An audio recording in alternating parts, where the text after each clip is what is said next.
తాగమని చెప్పడం అనేది నియంత్రణ అవుతుందా, నిషేధం అవుతుందా?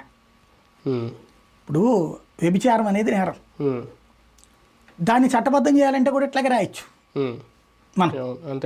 ఇప్పుడు ఆ టైప్లోనే దాన్ని సెట్ చేశారు. ఇప్పుడు అట్లాగే మీరు చూడండి, అప్పటికి ఇప్పటికి తేడా అని ఎందుకన్నానంటే, అప్పుడు 100 మంది ఉంటే 100లో 4 తాగేవాళ్ళు, అది 10 మందికి పాకింది.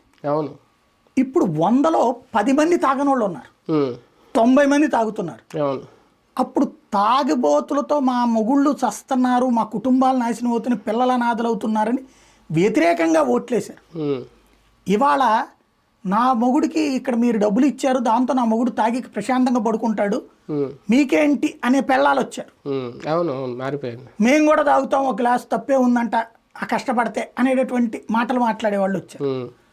దాని ఇంపాక్ట్ ఇప్పుడు తాగుబోతుల ఓట్ల కోసం మీకు తక్కువ రేటుకి తాగిస్తాను, మీకు మంచి అన్ని బ్రాండ్లు, మీ నాలికకి చక్కగా రుచిగా ఉండే మందు ఇప్పిస్తాం, ఆరోగ్యకరమైన మందు ఇప్పిస్తాం. నాకు ఇంతవరకు జీవితంలో ఈ రోజు కూడా అర్థం కాని పాయింట్ ఏంటంటే, ఇంతకుముందు మందు ఆరోగ్యకరమైందంటే tonic, B12 vitamin, D vitamin, ఇట్లాంటిది ఏదో టానిక్లు తాగడం అనేది ఆరోగ్యానికి మందు అని విన్నాను నేను.